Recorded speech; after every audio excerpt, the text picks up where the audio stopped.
Hello all, welcome to my channel. ఈరోజు మన వీడియోలో నాటు చిక్కుడుకాయలు అలాగే కోడిగుడ్డు ఎప్పుడైనా మీరు ట్రై చేశారండి? ట్రై చేయకపోతే ట్రై చేయండి, చాలా టేస్టీగా ఉంటుంది. నార్మల్ చిక్కుడుకాయల కన్నా చాలా టేస్టీగా ఉంటుంది. సో దీనికోసం నేనైతే కేజీ నాటు చిక్కుడుకాయలను అయితే తీసుకున్నాను. మీకు కావాలితే నార్మల్ చిక్కుడుకాయలతో అయినా వండుకోవచ్చు, కానీ ఇదైతే ఇంకా టేస్టీగా ఉంటుంది.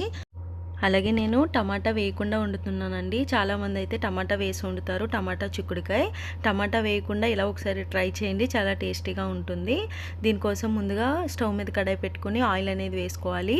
ఇప్పుడు ఆయిల్ వేడెక్కిన తర్వాత ఇప్పుడు ఇందులోనే 1 టీ స్పూన్ ఆవాలు, 1 టీ స్పూన్ జీలకర్ర, అలాగే 2 ఎండుమిర్చి, అలాగే కరివేపాకు, రెండు పచ్చిమిర్చిని అయితే తీసుకొని బాగా ఫ్రై చేసుకోవాలి. ఇవి బాగా ఫ్రై అయిన తర్వాత సన్నగా కోసి పెట్టుకున్న 1.5 ఉల్లిపాయను అయితే నేను తీసుకున్నానండి. 2 ఉల్లిపాయలను అయితే తీసుకోలేదు, ఎందుకంటే ఎక్కువ ఉల్లిపాయలు తీసుకుంటే మనకి ఏంటంటే కూర అనేది తీపి వచ్చేస్తుంది.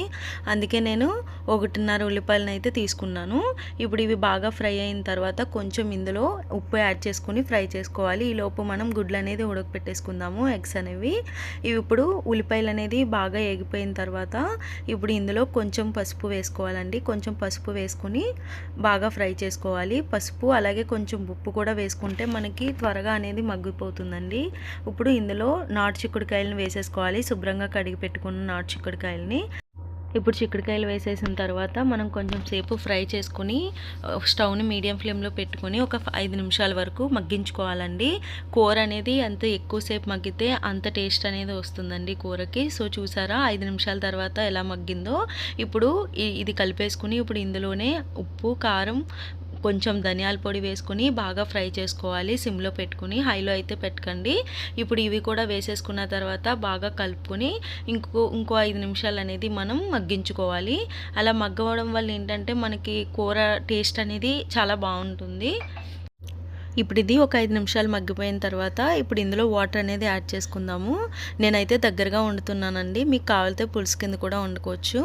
నేను కొంచెం దగ్గరికి వండుతున్నాను. ఇప్పుడు ఇందులో వాటర్ యాడ్ చేసుకుని మూత పెట్టేసుకుని ఉడికించుకుందాము. ఈలోపు మనం ఎగ్స్ అనేది ఫ్రై చేసుకుందాము, ఉడకపెట్టిన ఎగ్స్ అనేవి ఫ్రై చేసుకుందాము. ఇప్పుడు స్టవ్ మీద కడాయి పెట్టుకొని ఇందులో కొంచెం ఆయిల్ వేసుకోవాలి. కొంచెం ఆయిల్ వేసుకొని ఎగ్స్ అనేవి ఘాట్లు పెట్టుకొని ఇందులో వేసేసుకోవాలండి. వేసుకొని ఇప్పుడు ఇందులోనే కొంచెం పసుపు అలాగే కొంచెం ఉప్పు వేసుకొని బాగా ఫ్రై చేసుకోవాలి. సో ఎవరైనా నా ఛానల్ ఫస్ట్ టైం చూస్తున్నట్టయితే ప్లీజ్ లైక్ చేయండి, షేర్ చేయండి అండ్ సబ్స్క్రైబ్ చేయండి. మీకు తెలిసిన వాళ్ళకి కూడా షేర్ చేయండి. సో ఇవి బాగా ఫ్రై అయిపోయిన తర్వాత ఇప్పుడు ఏదైతే మన కర్రీ ఉందో దాంట్లో యాడ్ చేసేసుకుందాము. కొంతమంది టమాటా తినని వారు ఉంటారు కదండి, అలాంటప్పుడు ఇలా చేసుకుంటే చాలా టేస్టీగా ఉంటుంది. ఇప్పుడు ఇందులో కొంచెం చింతపండు రవ్వ వేసుకోండి, టేస్ట్ అనేది చాలా బాగుంటుంది. వేసుకొని ఇప్పుడు ఎగ్స్ కూడా యాడ్ చేసుకొని ఒక 3 నిమిషాలు సిమ్లో పెట్టుకొని మూత పెట్టేసి ఉడికించుకోవాలండి.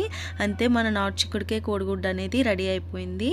చూసారా కర్రీ అనేది ఎలా వచ్చిందో. మన ఆయిల్ అనేది పైకి తేలాలండి, అప్పుడే మనకి కర్రీ అనేది కంప్లీట్ అయినట్టు. సో ఈ విధంగా కలిపేసుకుని సర్వ్ చేసేసుకోవడమే, చాలా టేస్టీగా ఉంటుంది. ఈ వీడియో అయితే మీకు నచ్చిందని అనుకుంటున్నాను. ప్లీజ్ నచ్చితే లైక్ చేయండి, షేర్ చేయండి, సబ్స్క్రైబ్ చేయండి. అలాగే నా ఛానల్ అనేది నేను న్యూగా స్టార్ట్ చేశానండి, మీ సపోర్ట్ అనేది నాకు చాలా అవసరం. So thank you all, bye bye.